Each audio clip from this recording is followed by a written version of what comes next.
Hello friends, welcome to Dreams R N. तो आज का हमारा ब्रीफ टॉपिक है hypothyroidism.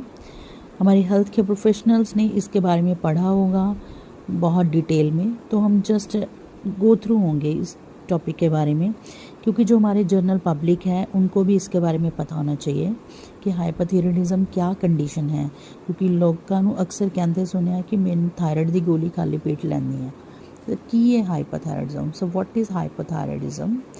We'll learn this in brief note, but don't skip the end because and में क्या है, कुछ इंपॉर्टेंट फैक्ट्स हैं जो बीइंग हेल्थ केयर प्रोफेशनल और जनरल पब्लिक को हमें अवेयर होना है इन पॉइंट्स के बारे में। So let's start to study about hypothyroidism.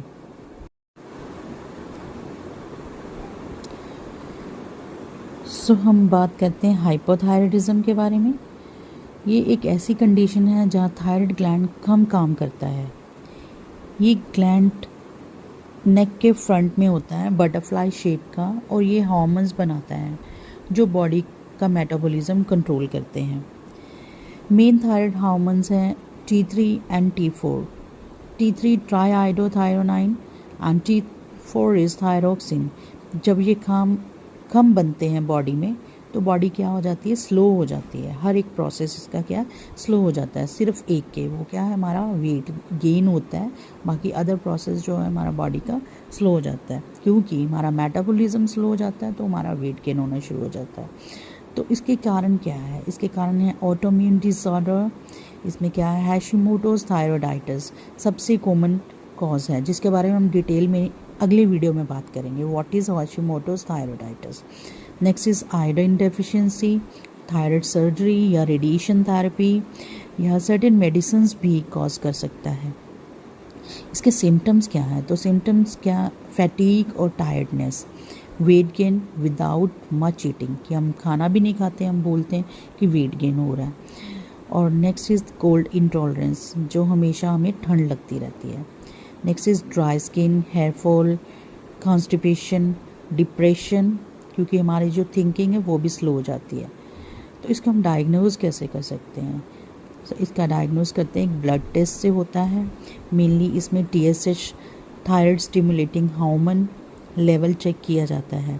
अगर TSH हाई है और T3 T4 लो है, ट्राई देन हाइड्रोथायरॉयडिज्म कन्फर्म्ड है।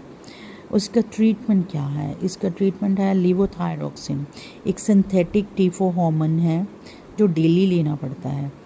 तो हमें क्या करना है, रेगुलर ब्लड टेस्ट ज़रूर करवाना है डोज को एडजस्ट करने के लिए। अब इसमें हम डाइट क्या ले सकते हैं? तो इसमें हमें ज़रूरी है iodine rich food like iodise salt, fish, eggs, ऐसी चीज़ें लेनी होती हैं। कुछ फूड्स हैं जैसे कि कैबेज, कॉलीफ्लावर, गाइट्रोजेनिक फूड्स हैं, ये हमें अवॉइड करने या फिर लिमिट में लेने हैं।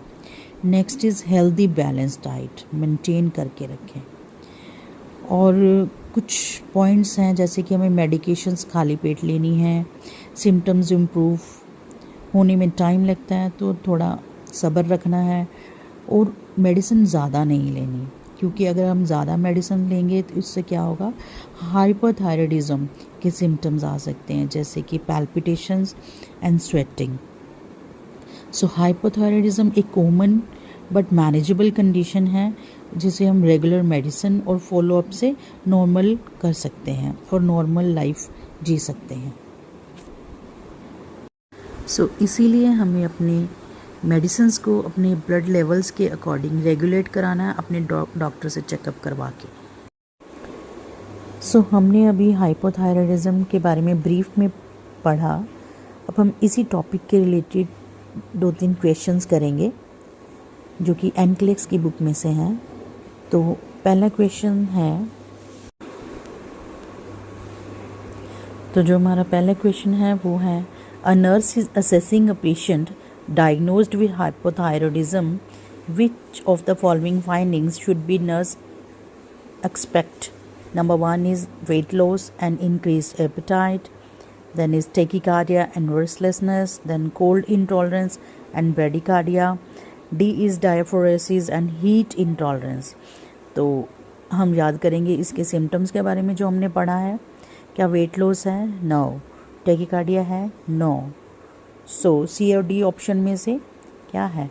Bradycardia and cold intolerance, because in whereas in D option heat is intolerance, जो कि हाइपरथायरॉयडिज्म में होता है। ठीक है जी। तो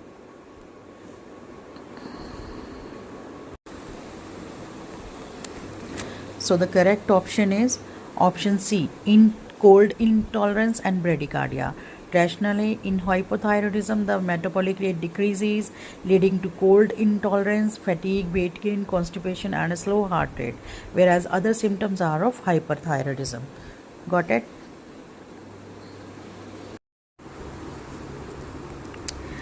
So guys, next ऐसे ही हम second question को attempt करेंगे। तो सेकंड क्वेश्चन है वो है which laboratory finding supports the diagnosis of primary hypothyroidism. So हमने ऑलरेडी डिस्कस किया है कि कौन कौन से हार्मोन रिलीज होते हैं थायराइड ग्लैंड से, T3 एंड T4। ठीक है जी। तो इन ऑप्शंस को अगर हम रीड करें तो करेक्ट ऑप्शंस क्या है?